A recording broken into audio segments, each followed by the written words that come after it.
खराब कर देगा तो मुझे नुकसान थोड़ी ही होगा। Next sir slide. ऐसा मोबाइल लेके आ रहे हैं। ठीक है, एक्टिविटी फिनिश हुई। इसको फिर से जैसे हम लोग रेट किए एक बार घर पे देखेंगे, प्लान करेंगे आगे कैसे एमसीक्यू बनाना है, उसी के बारे में आपको जानना है। लेकिन पहले आइडेंटिफाई को करना हम सीखे। अभी मैंने क्या हम लोगों ने सीखा कि क्वेश्चन को आइडेंटिफाई कैसे करें। आपके सामने अगर क्वेश्चन है तो आप कैसे आप सोच पाएंगे ये सही है या गलत है।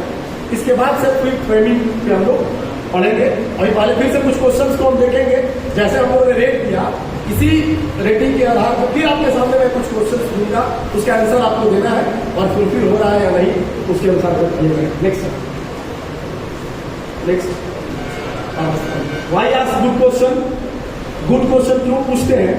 तो कार्ल जंग ये स्विस साइकोलॉजिस्ट थे, स्विट्जरलैंड के मतलब एक साइकोलॉजिस्ट है कार्ल जंग जिनका नाम है। उनका एक कोट मैंने यहाँ पे ये रेज किया है, the right question is already half the solution to a problem. जो मतलब सही क्वेश्चन होता है वह अपने आप नहीं आधा उसका आंसर होता है। सही क्वेश्चन का मतलब यही होता है। ठीक, नेक्स्ट क्या है? सबसे पहले क्या मतलब अच्छे को प्रश्न पूछने से क्या होता है? हम लोगों ने भी कई सारे सर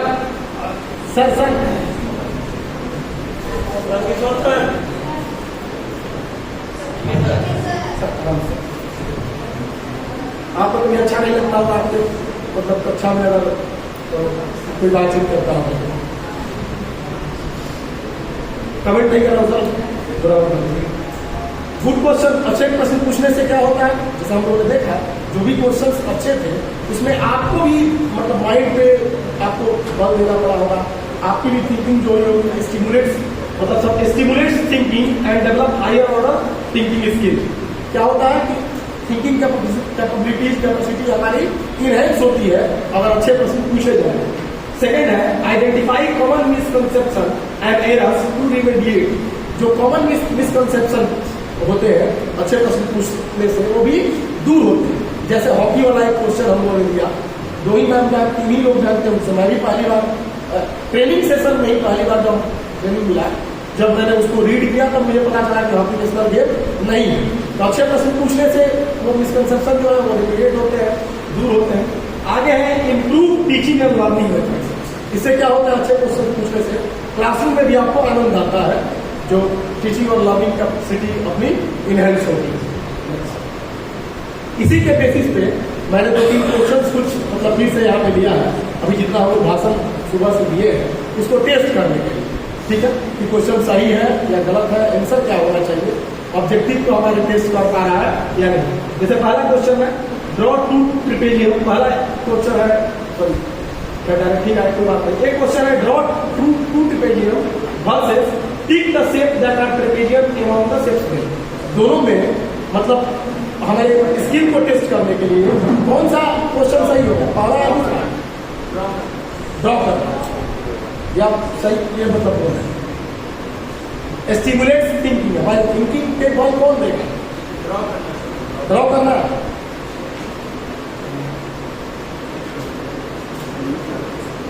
अब एग्जांपल मैं बता रहा हूं। क्लासरूम में आपने मैथमेटिक्स में ट्रेपेजियम पढ़ा,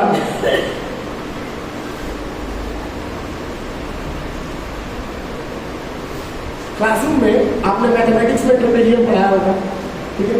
ट्रेपेजियम का आपने 1 या 2 से बच्चों को बता दिया, वो ड्रॉ करेगा। नीचे आप जो शेप देख रहे हैं क्या इसमें से कौन सा ट्रेपेजियम नहीं है? जो मैथ्स बैकग्राउंड के हैं वो नहीं बोलेंगे, मैथ साइंस वाले नहीं बोले, बाकी लोग बताएं इसमें ट्रेपेजियम कौन सा नहीं है। शेप 4 जो है वो ट्रेपेजियम नहीं है। मैथ्स वाले साइलेंट रहेंगे, रिक्वेस्ट है पहले। और कोई बाकी सब ट्रेपेजियम है? सर लोगों ने बताया कि शेप 4 जो है वो ट्रेपेजियम नहीं है।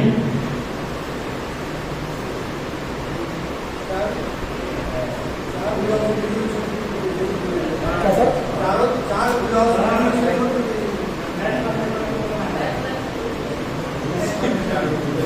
आप मैथ्स वाले हैं सर? मैथ्स वाले को मैंने मना किया।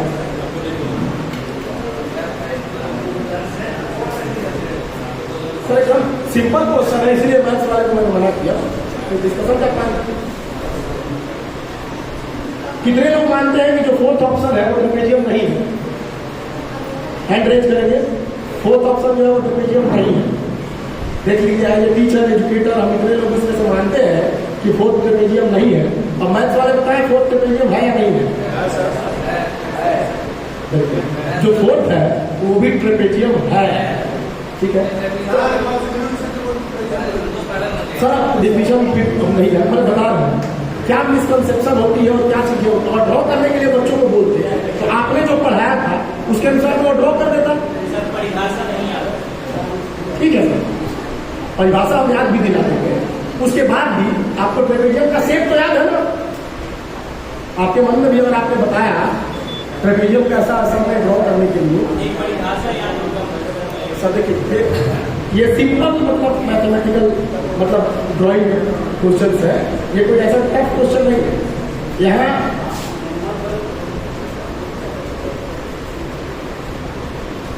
ठीक है सर, ठीक सर, नेक्स्ट वन मिनट।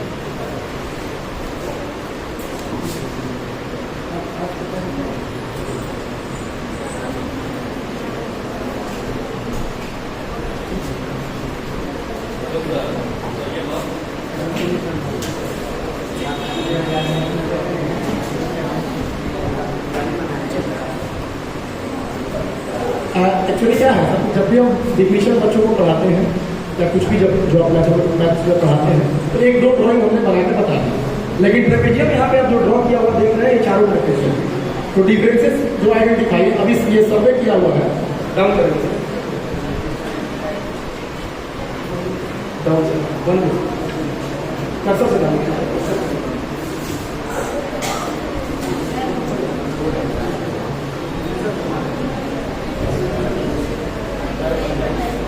देखिए एक्चुअली ये सर्वे कराया गया है एनसीईआरटी के किसी प्लेटफॉर्म से, जैसे कई सारे सर्वे में आप भी पार्टिसिपेट करते होंगे, तो उसमें आप देखिएगा only 28.6% of 22,016 students of class 8 would identify all 4 shapes are trapezium. कितने? केवल जो है 28.6%। सैंपल साइज भी सब छोटा नहीं है, 22,000 का सैंपल साइज है। वो ड्रॉ ट्रेपेजियम वो सभी कर देंगे। आप क्लास में होमवर्क देकर सर क्लासवर्क आप देकर के देखिए ट्रेपेजियम ड्रॉ करने के लिए क्लास के स्टूडेंट्स के लिए और आइडेंटिफाई करने के लिए सर्वे बेस्ड क्वेश्चन है। तो पर्पस यही है सर कि जब भी हम एमसीक्यू बेस्ड क्वेश्चन जो जब मतलब बनाएंगे, एमसीक्यू का बेनिफिट क्या है? क्वेश्चन पूछने के लिए। और डायरेक्ट इसी क्वेश्चन को अगर हमको पूछना होगा किस में सब्जेक्टिव क्वेश्चन के मतलब पे हम पूछेंगे तो वो फुलफिल नहीं होगा। उसकी जो क्रिटिकल थिंकिंग स्किल है, क्रिएटिव थिंकिंग स्किल है, वो डेवलप नहीं होगी। लेकिन इस क्वेश्चन को हम एमसीक्यू में इम्बेड करेंगे तो उसकी रीजनिंग कैपेसिटी, थिंकिंग कैपेसिटी, ये सभी क्या होगी? डेवलप होगी। ठीक है, नेक्स्ट बढ़ते हैं। ये क्वेश्चन है, इसका आंसर कौन देंगे? The length of pencil is about, maths वाले छोड़ करके सी सर, सी।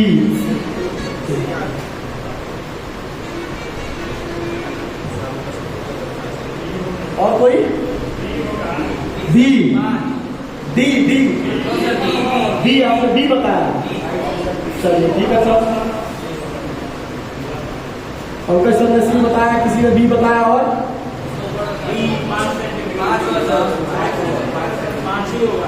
ठीक है।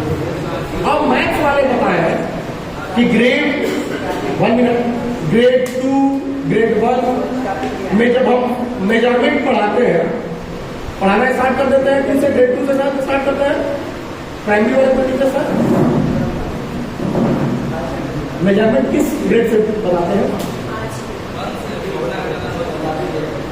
1 से बताते हैं। तो उसमें कुछ रूल्स के अनुसार हम बताते हैं, ऐसे ही डायरेक्टली तो बताते नहीं है। Next slide. नेक्स्ट, इसमें एक होता है and point rule. And point rule होता है और एक डिफरेंस के माध्यम से हम बताते हैं। तो जब छोटे बच्चों को हम बताते हैं एंड पॉइंट रूल के माध्यम से, जब एंड पॉइंट हम बताते हैं तो एंड पॉइंट क्या है? 7 है, पर उस स्टैंडर्ड में चले जाता है। हम जिस स्टैंडर्ड के हिसाब से जब आप बताते हैं तो बताते हैं कि इनिशियल पॉइंट ये है और एंड पॉइंट ये है। ऑब्जेक्ट जहां एंड पॉइंट पर आता है, जहां ऑब्जेक्ट का एंड होगा वही उसका क्या होगा, मेजरमेंट होगा। मतलब प्राइमरी में पढ़ाने वाले ध्यान देंगे, हम यही पढ़ाते हैं कि किसी ऑब्जेक्ट का अगर हमको मेजरमेंट करना है तो स्केल पर उसको रखेंगे और उसका जो एंड पॉइंट होगा वही उसका क्या होगा, मेजरमेंट होगा। हम बताते हैं कि नहीं बताते हैं? ठीक है, उसमें बताने के क्रम में ये हम मिस करते हैं कि उसका जो इनिशियल पॉइंट है वो क्या होना चाहिए, जीरो होना चाहिए। ठीक है, सपोज दैट हम जीरो भी मान लेते हैं, या इनिशियल पॉइंट उसका ऐसे ही बोल सकते हैं कि 1 से है। इतनी सारी चीजें अगर डीपली हम बच्चों को नहीं बताएंगे तो फिर केवल रूल्स के हिसाब से वो तो अपने पॉइंट ऑफ व्यू के अनुसार 7 बताएगा, 7 भी बताएगा, 6 भी बताएगा, वो भी सही होगा। जब हम बोलेंगे कि इनिशियल पॉइंट क्या है मेरा, 1 है, ठीक है, इनिशियल कहीं भी हम 1 से स्टार्ट करते हैं कि 0 से स्टार्ट करते हैं, काउंटिंग आपका 0 से स्टार्ट है। ऐसे काउंटिंग कैसे स्टार्ट करते हैं, हम 1 और 2 की बात, ग्रेड की बात जब कर रहे हैं तो हम बोलेंगे 1 अगर स्टार्टिंग पॉइंट है, 7 अगर एंडिंग पॉइंट है, 7 - 1 इक्वल टू, हमने गलत कहा बताया। थोड़ा मतलब बच्चा बन जाए ना, सोचिए उस जगह पे मैं जहां जाने के लिए बोल रहा हूं, आप उस जगह पे जाकर टिक कीजिए तो वहीं पे उसी ग्रेड में ये क्लैरिफिकेशन बच्चों को दी जानी चाहिए कि हम जो ये क्वेश्चन 0 भी एक नंबर, जब भी हम इस प्रकार की मेजरिंग करेंगे तो वहाँ 0 रिक्वायर्ड है, 1 से काउंटिंग स्टार्ट नहीं होगी, एंड पॉइंट और इनिशियल पॉइंट दोनों का हमको ध्यान रखना पड़ेगा, तभी मतलब इजिली वो क्वेश्चन को अंडरस्टैंड कर पाएंगे। नेक्स्ट ठीक है सर, दीजिए, ठीक है सर, आगे next, underline the adjective in the sentence below, back underline the adjective in the sentence below. इस सेंटेंस में एडजेक्टिव को अंडरलाइन करना, इंग्लिश वाले छोड़ के बाकी लोग नाउन प्रोनाउन एडजेक्टिव बार बार सब कम सब जानते ही होंगे।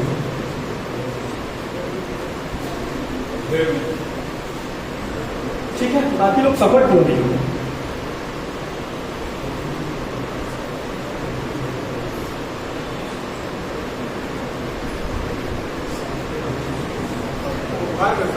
कैसा सफल भाव है,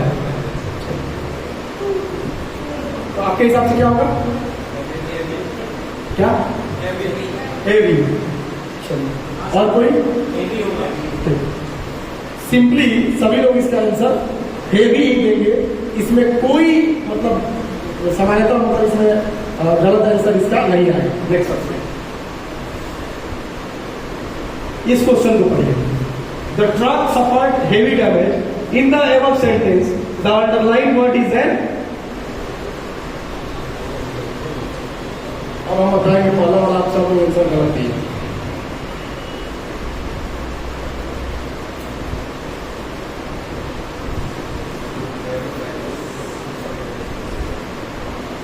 ये होना चाहिए सर।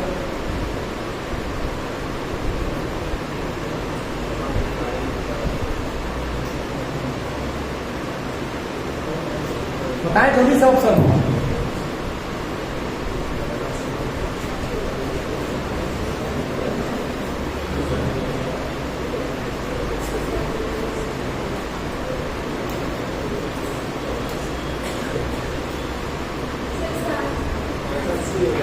आंसर क्या हो जाएगा, सी। आपने बताया एडजेक्टिव ही है, ए। कोई बता रहा है सी, कोई बता रहा है ए, सर ने बताया डी।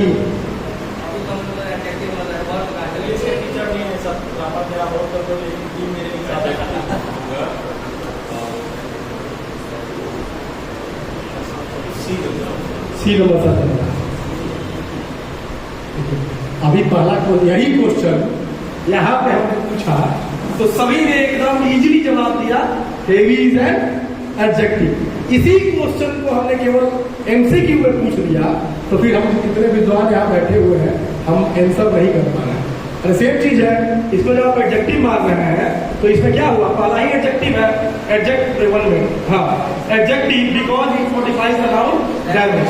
क्या डैमेज नाउन यहाँ नहीं है? तो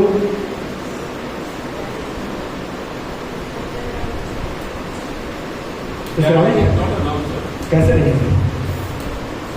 What is the definition of noun? बोलिए। The living words are called noun. और सर वहाँ पे वो abstract noun की तरह act करता है। वहाँ पे वो abstract noun की तरह act करता है।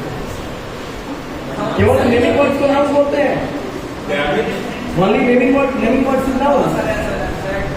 Noun is the name of person, place, all the idea. Yes. all the nouns which have a particular name are called noun. Yeah.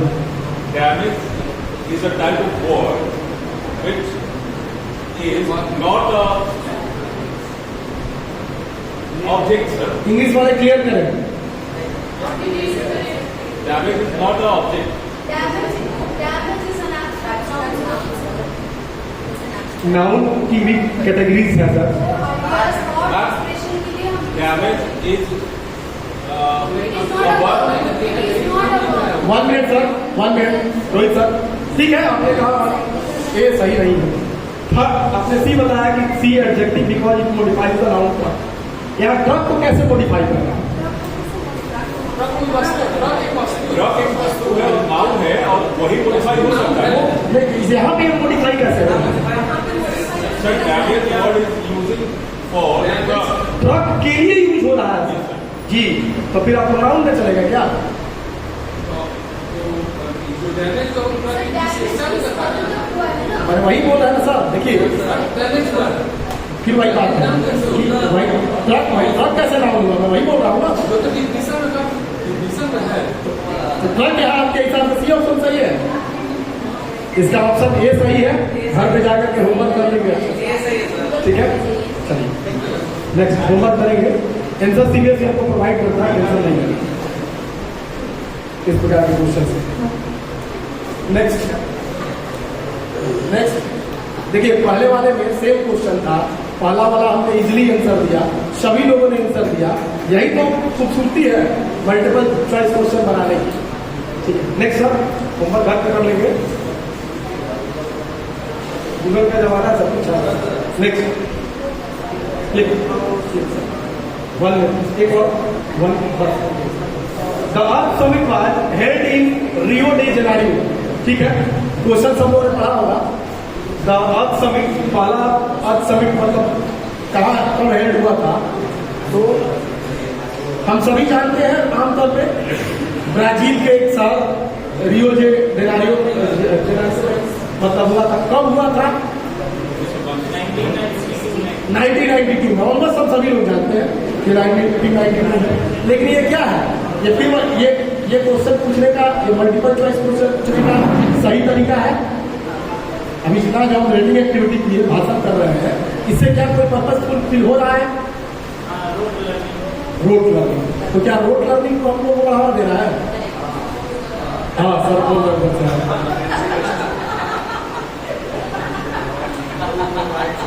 Next question sir. Sir को कुछ ज्यादा ही प्रैक्टिकल आंसर दे दिए।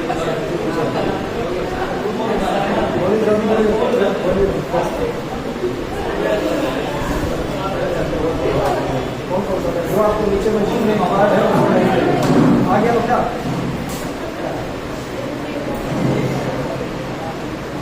बीच वाला दिखाइए, नीचे वाला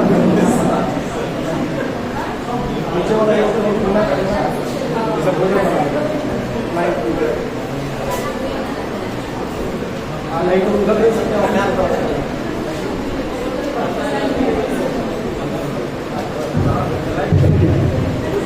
बोलिए sir.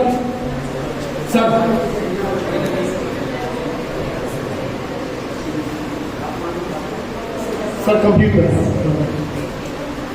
common but differentiated responsibility is a principle that acknowledges that countries have different capacities but a common responsibility towards addressing climate change. देखिए सभी लोग ध्यान से तभी आंसर कर पाएंगे। Accordingly, which of the following scenario align closely with the above mentioned principle? ठीक है, कह रहा है कि कॉमन बट डिफरेंशिएटेड रिस्पॉन्सिबिलिटी, एक समान सबकी अलग अलग मतलब रिस्पॉन्सिबिलिटी होनी चाहिए, लेकिन कॉमन होनी चाहिए। किस बात के लिए? क्लाइमेट चेंज जो हो रहा है पूरे दुनिया में, तो जितने देश हैं सभी देशों का एक कॉमन होना चाहिए, अलग अलग भले उनका दायित्व हो, लेकिन एक कॉमन दायित्व होनी चाहिए। ठीक है, according to which of the following scenario force evolution principle, जो ऊपर दिया गया है इसके अनुसार कौन सा सिनेरियो एकदम एप्रोप्रिएट आपको हो रहा है? Germany spending more money than Bhutan on carbon reduction, पहला है। दूसरा है Germany attempting to reduce global carbon emission at all it's on. तीसरा है Bhutan completely depending on other countries to reduce carbon emission. Fourth है both Germany and Bhutan spend an equal amount of money on carbon reduction. Climate change की बात हो रही है, ठीक है, तो इसमें जी बोलिए। वन सर, ठीक है। Germany spending more money than Bhutan on carbon reduction. क्या भूटान और जर्मनी दोनों मतलब इनकम के मामले में ये उनकी जो क्या बोलते हैं उसको जीडीपी के मामले में क्या दोनों कंट्री सेम है? नहीं है, तो स्वाभाविक है दोनों मतलब बराबर को एक्सपेंस कर सकते हैं, दोनों बराबर पैसा खर्च कर सकते हैं? नहीं कर सकते हैं। स्वाभाविक है जर्मनी अधिक करेगा और भूटान कम करेगा, लेकिन बाकी सारा इसमें जो है वो सूट नहीं कर रहा है। केवल जर्मनी ठीका लेके बैठा है कि हम कार्बन रिड्यूस करेंगे, बाकी कोई नहीं करेगा, ये भी पॉइंट गलत है। दूसरा है भूटान क्या दूसरे पे 100% डिपेंडेंट है, वो कुछ भी नहीं करेगा, ये भी गलत है। दूसरा नंबर है Germany attempting to reduce global carbon emission at all. क्या जर्मनी ही अकेले ये मतलब कार्बन इमिशन को कम करेगा? सॉरी, क्या आंसर नंबर 1 इसका सही है। इसी टाइप से क्वेश्चन पूछ सकते हैं, डायरेक्ट ना पूछ सकते, ये बहुत अच्छा क्वेश्चन है। इसमें साइंस वाले छोड़ करके बाकी लोग जवाब दें, इसका आंसर क्या है? Next down, which of the following schematics correctly represents the exchange of gases by a plant at different times?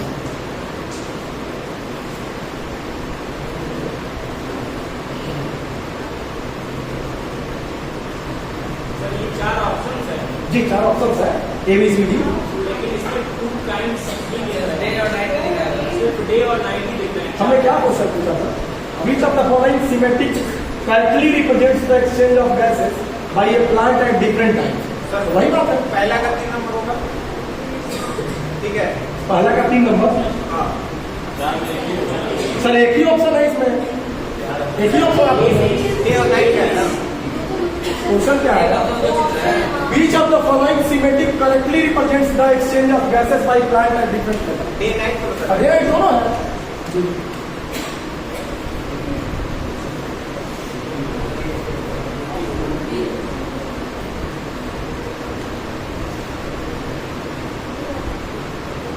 अब इसके ऊपर थोड़ा सा पढ़िए, differentiate between photosynthesis and respiration. ये डायरेक्ट क्वेश्चन है, differentiate between photosynthesis. What is photosynthesis?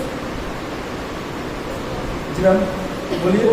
Food making The process, process by which plants make their own food with the help of sunlight, water, carbon dioxide, and a green pigment called sugar. Okay, good ma'am. Sir, option number A is the right answer. Option number A. What is respiration? What is respiration? taking off carbon dioxide by the plants. No, the breakdown of nutrients into simpler form with the help of oxygen. Sir ये plant के context में है ना? क्या भाई? Plant के case में भी वही होता है respiration. क्या होता है Respiration respiration? में definition में no change. प्लांट के लिए क्यों कैसे होता है? दोनों के लिए Plants observe carbon dioxide for their respiration.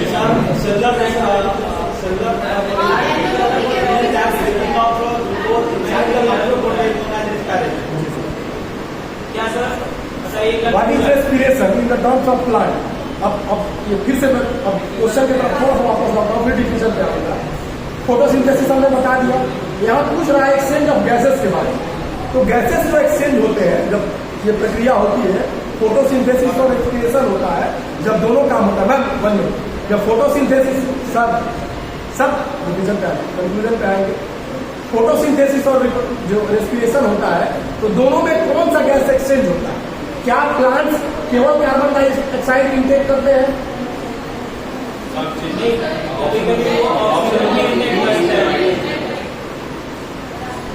Question फिर रेस्पिरेशन का डिफिनेशन नहीं जाएगा. Is plant only take carbon dioxide? also take oxygen by 90 kills. Sir day और नाइट पे डिपेंड करता है. Yes, sir. During day time जी. कार्बन डाइऑक्साइड इंटेक करते हैं, नाइट टाइम में ऑक्सीजन. आप सारे आंसर आपने स्वयं दे दिया. आप सभी लोगों ने आंसर दे दिया. आप बताइए कि फोटोसिंथेसिस और रेस्पिरेशन का हम डिफिनेशन पूछते तो बच्चा डिफिनेशन चुपचाप रटाया हमको दे देगा. जब एमसीक्यू बेस्ड आपने क्वेश्चन प्रिपेयर किया इस टाइप का तो एक्सचेंज ऑफ गैसेस पे इस एक नया टर्म मैंने लिया, जबकि हो काम वही रहा है, लेकिन बच्चा उसको समझेगा नहीं. 1 से लेकर के 10th पास कर जाएगा और फिर उसी के अनुसार वो आंसर केवल रोट मेमोराइजेशन, रोट लर्निंग के बेसिस पे. जबकि यहाँ क्लियर हमको इंफॉर्मेशन मिल पाएगा कि जब प्लांट्स अपने फूड प्रिपेयर करते हैं तो उसमें उनको क्या उस समय उनको ये सनलाइट के माध्यम से करते हैं, क्लियर कट है. तो जब भी हमारा ये कौन सा काम होगा, जब भी हमारा जो काम होगा किसका, फोटोसिंथेसिस का, वो दिन में होगा या रात में होगा? दिन में. Clear cut. तो इसमें सबसे पहले अब उसका डिफिनेशन में जब हम जाएंगे तो उसको क्या चाहिए? कार्बन डाइऑक्साइड चाहिए और क्या चाहिए? वाटर चाहिए. ठीक है, सनलाइट चाहिए. तो सनलाइट सबसे पहले पर्सन पे हम जब देखेंगे कार्बन डाइऑक्साइड तो हम इसमें कौन सा ऑप्शन तो हमको शूट कर रहा है? क्या ये ऑप्शन शूट नहीं कर रहा है? ऑक्सीजन है, ये ऑप्शन नहीं है. क्यों नहीं है? दिन के समय प्लांट्स क्या, तो सबसे पहले हम चेक करेंगे एलिमिनेशन मेथड के माध्यम से कि CO2 पहले दिन के मतलब डे लाइट में CO2 क्या करता है, इनटेक. तो इसमें CO2 है, सही है. इसमें भी CO2 है, इसमें भी CO2 है. तो कैसे हम किस ऑप्शन को सही बताएं? जी जी पहले वाले में उसके बाद ऑक्सीजन को रिलीज जी. ये वाला जो ऊपर का प्रोसेस है जी. उसका रेस्पिरेशन हो गया. जी. ठीक है. जी. नीचे वाला उसी में जो दिखाया गया है हाँ. उस वक्त फोटोसिंथेसिस वाला काम हो रहा है. जी. ठीक है. जी. और जैसे हमने सारा डिफिनेशन जो दिया, कार्बन डाइऑक्साइड इंटेक किया, ऑक्सीजन रिलीज किया. ठीक है, ये फोटोसिंथेसिस दिन को हम इस प्रोसीजर को दिखा रहे हैं. उसके बाद से फिर रात के टाइम में क्या किया? ऑक्सीजन इंटेक किया और कार्बन डाइऑक्साइड रिलीज किया. ऑप्शन बी होगा सर. ए को क्यों हम एलिमिनेट करेंगे? ए को क्यों हम मतलब छाटेंगे? क्योंकि सर को दोनों दिखा रहा है ना, ऑक्सीजन को लेना और कार्बन डाइऑक्साइड लेना. गुड, गलत है. Very good. ऑप्शन बी ही इसका होगा. कार्बन डाइऑक्साइड इंटेक करना, ऑक्सीजन को रिलीज करना और रात में ऑक्सीजन को इंटेक करना और कार्बन डाइऑक्साइड रिलीज करना. हम सभी ऐसा बोलते हैं या सुनते हैं कि जो पीपल्स के ट्री होते हैं और कुछ ऐसे ट्री प्लांट्स होते हैं वो 24 आवर्स ऑक्सीजन रिलीज करते हैं. एज ए साइंस टीचर आप कितने लोग मतलब एग्री करते हैं इस बात से कि सारे मतलब जो ये प्लांट्स हैं 24 आवर्स ऑक्सीजन रिलीज करते हैं? तो ये प्लांट्स स्पेशली जो नीम प्लांट, पीपल प्लांट्स, इस तरह नहीं करता है. कोई प्लांट्स 24 आवर्स ऑक्सीजन रिलीज नहीं करता. साइंटिफिक मतलब बात पे सीधे आ रही है. ऐसे ट्रेडिशनली कुछ चीजें बन जा रही है तो फिर हम इसको सर कभी कभी केसेस ऐसे आते हैं कि बोला था रात को पेड़ के नीचे सोया था, मर गया. हाँ, रीजन क्या है? कि रात से लोग कार्बन डाइऑक्साइड रिलीज करते हैं जिसके कारण दम छूटने के कारण. Very good. इसी पॉइंट पे अगर आपने क्या होता है, बड़ा पेड़ है, घना एकदम चारों तरफ पेड़ ही पेड़ है, तो उनको ऑक्सीजन आपसे अधिक चाहिए. वो ऑक्सीजन को जब इंटेक करते हैं और लगातार कार्बन डाइऑक्साइड रिलीज कर रहे हैं तो आपको इंटेक करने के लिए क्या मिलेगा? CO2 ही मिल पा रहा है. तो कभी ऐसा पहले होता था तो पेड़ ही नहीं बचे, जंगल में. रात में ऑक्सीजन कहाँ मिलता है? आपको ऑक्सीजन रात में कहाँ से मिलता है? आपको रात में कहाँ से ऑक्सीजन मिलता है? दिन में तो चले, दिन में तो पेड़ पौधे हमको ऑक्सीजन देते हैं. जी सॉरी जी लेकिन रात में जब ये भी ऑक्सीजन लेने लगे जी. तो फिर ऑक्सीजन के कम सर दिन में जो प्रोड्यूस करते हैं, दिन में जो ऑक्सीजन प्रोड्यूस करते हैं वो इतना अधिक मात्रा में प्रोड्यूस करते हैं कि जो रात में इंटेक करते हैं तो उससे उनको फर्क नहीं पड़ता. जितना कार्बन डाइऑक्साइड आता है ऐसे मैं बोलता हूँ. जी जी कार्बन डाइऑक्साइड को वातावरण से लेता है, लेकिन जो ऑक्सीजन हमको देता है वो वाटर से देता है. जी हाइड्रोलाइसिस होता है, वाटर का होता है कि लाइट रिएक्शन में और वाटर से ऑक्सीजन की मात्रा ज्यादा देता है पौधा, कार्बन डाइऑक्साइड देता है। वही मैं बता रहा हूँ इनको सीधे सिंपल शब्द में कि दिन में जो ऑक्सीजन प्लांट प्रोड्यूस करता है, रात में उसका बहुत कम हिस्सा वो यूज करता है। इसीलिए हम लोग को सफिशियंट होता है। लेकिन फिर भी क्यों हम लोग चिल्लाते हैं पेड़ बचाओ पेड़ बचाओ? इसी दिन के लिए कि कभी ऐसी सिनारियो ना आए जो आपने बताया, जब सारा ऑक्सीजन वही ले लेगा तो हम क्या करेंगे? नहीं सर, उसके पीछे भी कारण है। पेड़ पौधे इतने कटने के बाद ऑक्सीजन की कमी नहीं हुई है। नाइट्रोजन समुद्री जीव होता है यूनिसेल, 50% ऑक्सीजन वातावरण में नाइट्रोजन देता है। एक्वाटिक प्लांट भी ऐसा, एक्वाटिक प्लांट देते हैं 20%। उसके बाद से आपको सर अमेज़न फॉरेस्ट 30% ऑक्सीजन वहां से आता है, बाकी सारे पौधे जो फिर भी मतलब अल्टीमेटली हमको इन्हीं सब चीजों से ऑक्सीजन मिलता है। अगर सारे खत्म हो जाए, सारे काट दिए जाए तो मिलेगा क्या प्रॉब्लम है? वही चीज है। ठीक है सर, इसका आंसर डी होगा। नेक्स्ट,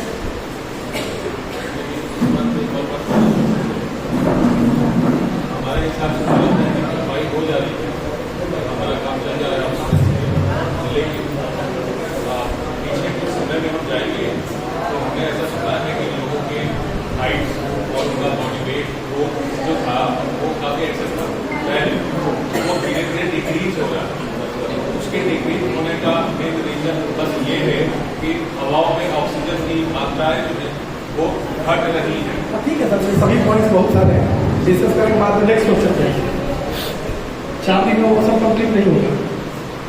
नेक्स्ट, एक फिर से क्वेश्चन है। Next, which of the following closed bottles definitely contains a solid substance? इधर फोकस करें please. Which of the following closed bottles definitely contains A solid substance? ये सभी बंद बोतल है, बंद बोतल्स है। इसमें से किसमें मतलब एकदम 100% जो कहा जाता है कि वो सॉलिड सब्सटेंस भरा है? Option number B sir, option number B. तो डी में क्यों नहीं है, सी में क्यों नहीं है, ए में क्यों नहीं है? डी सर फुल है, तो लिक्विड भी अगर होगा तो उसी शेप में आ जाएगा। ए का डायरेक्शन देखिए, इसमें वही बात है, डेफिनेटली एक सब यूज किया गया है, इसी के कारण से इसका आंसर क्या होगा? डी होगा। तो ऐसे मल्टीपल चॉइस क्वेश्चंस पूछे जाने चाहिए जब इस टाइप के क्वेश्चन को यूज करना हो। डायरेक्ट इसका क्वेश्चन क्या बनेगा? What are the properties of a solid substance? बच्चा वही रोड मेमोराइजेशन जो रटा होगा, हमने पढ़ाया होगा वो चीज, लेकिन इसमें तो देखना पड़ा ना। आपने बताया कि हो सकता है कि डी वाला में लिक्विड हो, क्लोज बोटल्स की बात हो रही है, वो बंद है, तो कैसे हमें पता चलेगा कि उसमें लिक्विड है कि सॉलिड है? हो भी सकता है कि सॉलिड भी हो और लिक्विड भी हो, दोनों हो सकता है, लेकिन डेफिनेटली क्वेश्चन में पूछा जा रहा है। सी के साथ भी वही बात है, वैसे उस सरफेस में वैसे लिखाया हुआ है तो वो चीज हो सकती है, एक में भी हम क्लियर नहीं कर सकते हैं। लेकिन अगर सॉलिड होगा तो वो क्या होगा? वो बी ही होगा। अगर लिक्विड रहता तो फिर वो क्या हो जाता? जैसे सी का शेप है वैसे ही वो बन जाता है, लेग बढ़ जाता है।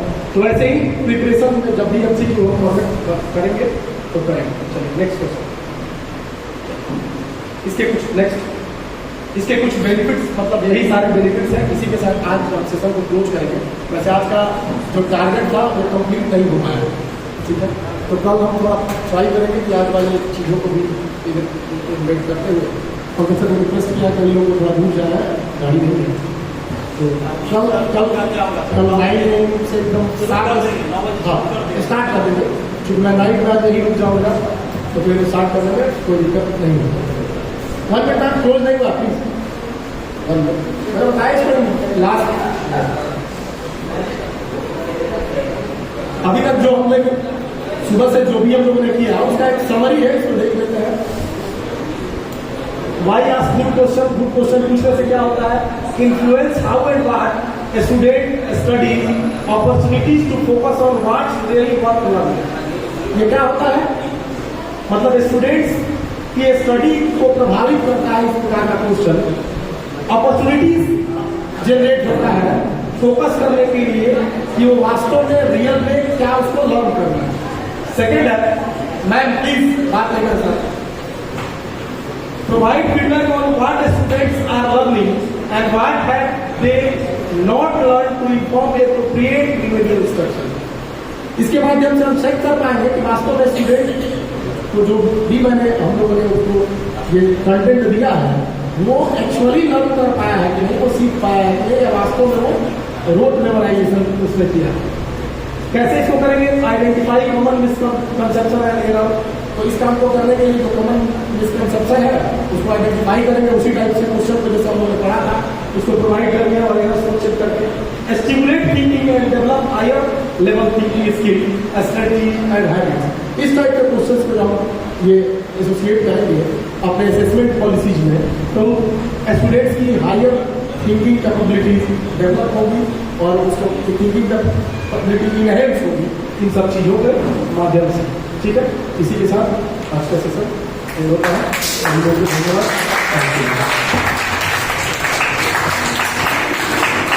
Thank you so much sir. एक मैसेज है सभी के लिए, ऑल टीचर्स आप सभी ध्यान देंगे। अनुमैम रुक जाइए। कल हमारा जो इन हाउस ट्रेनिंग होगा वो 9 बजे से शुरू हो जाएगा, प्रातः 9 बजे से। तो आप सभी किसी भी स्थिति में लेट नहीं करेंगे, 8:30 बजे तक सभी लोग विद्यालय तक आ जाएंगे ताकि 9 बजे हम लोग ट्रेनिंग शुरू करें और समय से उसको हम लोग पूरा कर सके 2 बजे तक, और ताकि सभी लोगों को घर जाने में दिक्कत ना हो।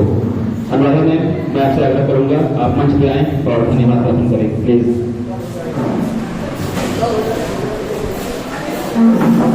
सर आज का आरटीओ